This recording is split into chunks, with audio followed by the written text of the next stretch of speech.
आइए अगले प्रश्न की बात करते हैं। प्रश्न कुछ इस प्रकार है।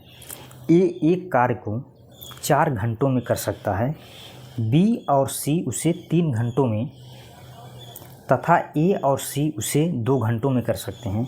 बी अकेला उस काम को कितने समय में करेगा। क्वेश्चन में पूछ रहा है कि बी अकेला उस काम को कितने समय में करेगा। तो सबसे पहले जैसे जैसे क्वेश्चन में कह रहा वैसे हम लिखेंगे। ए एक काम को 4 घंटों में, बी प्लस सी की मदद से वो 3 घंटों में, ए प्लस सी की मदद से वो 2 घंटों में कर रहा है। अब ये जो घंटा दिया हुआ, हावर्स दिया हुआ है हमारा घंटा, इसका हम एलसीएम जब निकालेंगे तो हमारा कुल कार्य निकल कर आएगा इसका। तो इसका एलसीएम भी निकालना आपको हम बता रहे हैं। जैसे 4, 3, 2, 2 से पहले करेंगे, 2 दूना 4 और यहाँ 1 हो जाएगा। फिर 2 से हम करेंगे, भाग देंगे इसमें 1 और 3 हो जाएगा यहाँ पे। फिर 3 से करेंगे तो 1 1 आ जाएगा। तो टोटल एलसीएम जो हमारा एलसीएम आएगा 2 दूना 4 3 12। और यही जो आपका एलसीएम हुआ यही कुल कार्य होता है। कुल कार्य यहाँ कुल कार्य कितना 12 टोटल वर्क। अब जब हमें कुल कार्य पता हो गया, घंटा पता हो, इसका इफ़िशियंसी निकाल लेते हैं। इफ़िशियंसी कितना 4 3 12, ए की क्षमता जो है 3 हो गई। बी प्लस सी की जो क्षमता होगा 3 चौका 12 यानी 4 हो जाएगा यहाँ पे। और ए प्लस सी की जो क्षमता होगी वो 2 6 12 ये हो जाएगा। अब यहाँ देखिए घंटा और ये कुल कार्य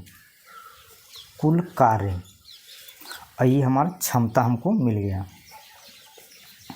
तो समय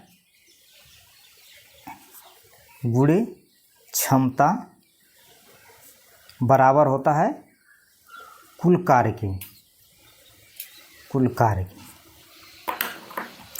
अब हम सबसे पहले ए प्लस बी प्लस सी, बी की क्षमता हमें निकालना पड़ेगा तभी तो हमें पता चलेगा। तो हम क्या करेंगे, यहाँ पे ए प्लस सी की क्षमता कितना दिया हुआ है 6 और यहाँ ए का जो क्षमता दिया है ए का वो दिया है 3। तो यहाँ 3 प्लस 6। तो जब 6 का क्षमता निकालेंगे, सी का क्षमता जब निकालेंगे तो यहाँ 6 माइनस 3 करेंगे तो सी की क्षमता जो हो जाएगा वो 3 निकल कर आ जाएगा। अब यहाँ देखिए बी प्लस सी की क्षमता कितना दिया है 4। बी हमसे पूछ रहा है, बी की क्षमता हमें चाहिए तभी तो हम निकाल पाएंगे। सी की क्षमता 3 दिया हुआ है, ये 4 हो गया। तो बी बराबर जो होगा ये इधर जाएगा 4 माइनस 3, तो बी की जो क्षमता होगी वो 1 होगी। यानी बी की क्षमता और यहाँ ये सी की क्षमता है, इफ़िशियंसी है। अब बी की क्षमता हमें मिल गया तो बी अकेला उस काम को, तो बी अकेला उस कार्य को कितने समय में, तो बी का जो कुल समय जो लगेगा, कुल समय कुल कार्य बटे क्षमता। ये आपको हम समझाने के लिए इतना डीप में जा रहे हैं। तो कुल कार्य कितना हो गया 12। अब बी की क्षमता 1 दिया हुआ है, तो जब 1 से 12 में भाग करेंगे तो ये 12 ही आएगा। तो बी की द्वारा लिया गया समय जो है, लिया गया समय जो निकल कर आ गया वो 12 घंटे, और यही आपका राइट आंसर हो गया। तो यहाँ option number B is correct answer.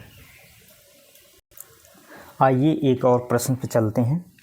A plus B एक काम को 12 दिन में, ए प्लस बी एक काम को 12 दिन 12 दिन ले रहा, ठीक है, लिख लिया हमने। बी प्लस सी 8 दिन, बी प्लस सी 8 दिन, तथा सी और ए उसे 6 दिन में कर सकते हैं। सी प्लस ए 6 दिन में कर सकते हैं।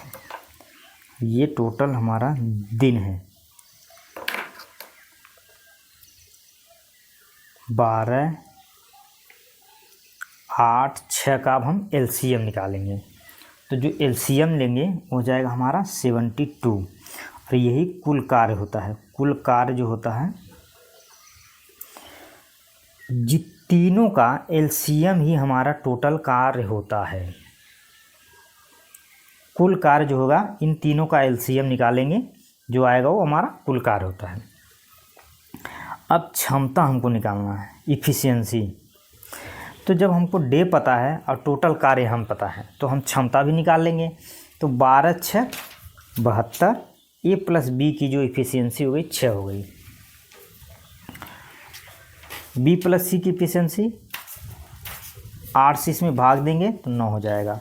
सी प्लस ए की इफ़िशियंसी 12 6 72 हो जाएगा। अब यहाँ पे तीनों के इफ़िशियंसी जोड़ देंगे, ए प्लस बी प्लस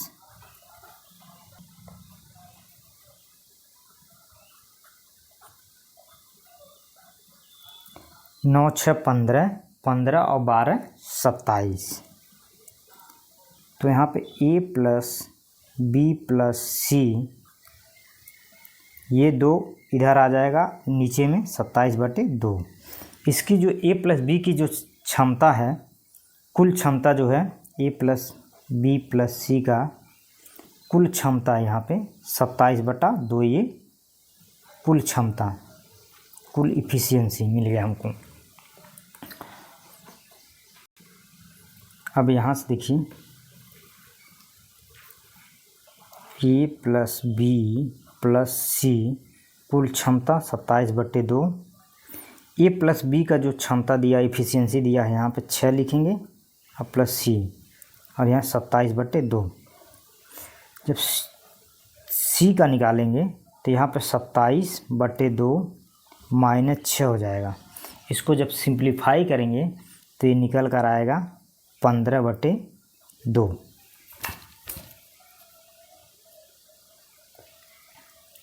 इस सी की क्षमता हो गई। अब हमको बी का निकालना है।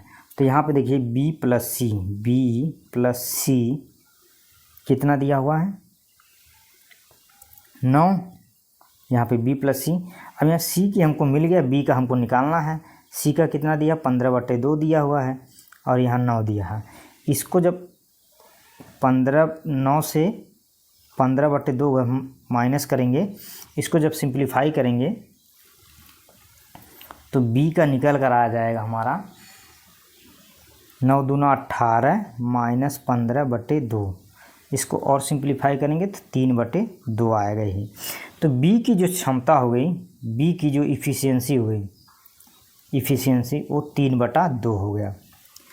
अब हमसे पूछ रहा है b अकेले इस काम को करने में कितना समय लेगा।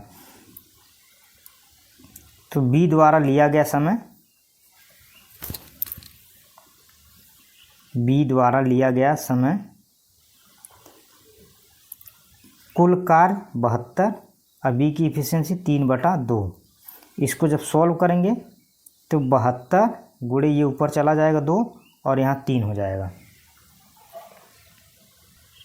इसको जब सॉल्व करेंगे तो 3 से करेंगे तो 24 3 72, और यहाँ हो जाएगा 24 गुणे 2। तो बी द्वारा लिया गया समय टोटल 48 दिन, 48 दिन, और यही आपका आंसर हो जाएगा। तो option number D is A correct answer.